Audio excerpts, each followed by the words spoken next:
दुख हर, दारिद्र हर, कष्ट हर, काल हर, रोग हर, हर हर हर महादेव। कल की कथा में एक पत्र आया जिसमें एक महिला को 10 साल से संतान नहीं थी। पत्र में उन्होंने बताया कि उनको 10 साल से संतान नहीं थी। नाम उनका श्वेता जी था। साथ ही साथ में जब उन्होंने गुरुजी को पत्र लिखा तो उस पत्र में सारी अपनी जांचें लगा कर दी पत्र में कि डॉक्टर ने मेरे से ये सारी जांचें करवाई थी। वो सारी जांचें उन्होंने पत्र में लगा के दी। साथ ही साथ में डॉक्टरों ने उनको मना कर दिया कि आपके संतान नहीं हो सकती। डॉक्टरों ने बिल्कुल मना कर दिया। 10 साल से बहुत परेशान थी। फिर किसी ने बताया कि आपको शिव महापुराण की कथा सुननी चाहिए। तो उन्होंने टीवी के सामने आसन लगाकर आसन पर बैठकर 3 घंटे पूरी शिव महापुराण की कथा सुनी। और जब जब गुरुजी भजन के बाद में श्री शिवाय नमस्तुभ्यम का मंत्र बुलवाते और उनकी मनोकामना बोलने को बोलते तो उन्होंने संतान की कामना की। भोलेनाथ से प्रार्थना की, बाबा सबकी झोली भर देते हो, मेरी झोली भी भर दीजिए। उसके बाद में उन्होंने सफ़ेद आंकड़े की जड़ वाला उपाय किया। सफ़ेद आंकड़े की जड़ वाला उपाय जिसमें आपको पति और पत्नी दोनों को सफ़ेद आंकड़े को लेकर आना होता है।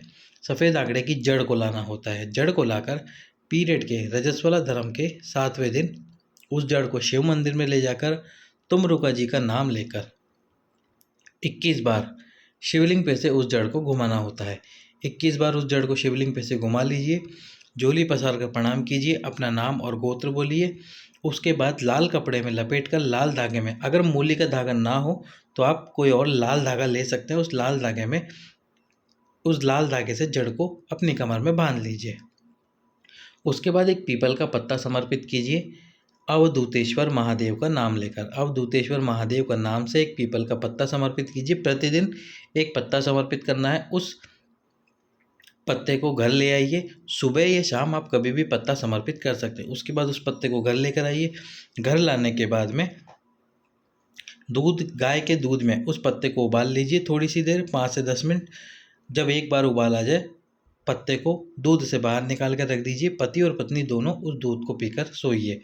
जब दूध पिए पति और पत्नी तो तुमरुका जी का नाम स्मरण अवश्य ही करें। इस प्रकार उन्होंने ये उपाय किया। जब उपाय किया तो 1 महीने बाद भी उनको संतान की प्राप्ति नहीं हुई।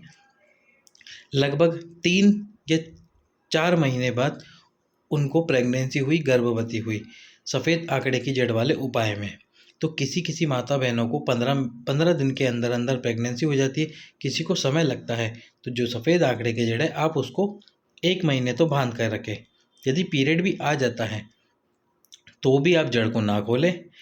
ये बात मैं अभी पत्र पढ़कर, जो गुरुजी ने पत्र पढ़ा है टीवी पर, उसी के माध्यम से बता रहा हूँ कि उन महिला ने उस जड़ बांधने के 4 महीने बाद वो गर्भवती हुई। तो आप भी उस जड़ को खोले नहीं। जब आपका मान लीजिए पीरियड आ जाता है तो पीरियड आने के बाद में एटलीस्ट, मतलब कम से कम 15 से 20 दिन भी जड़ को बांध कर रखें। हो सकता है कि जड़ बांधने के बाद पीरियड आ गया, उसके बाद आप गर्भवती हो जाए तो उसको बांध के रखें 15 से 20 दिन।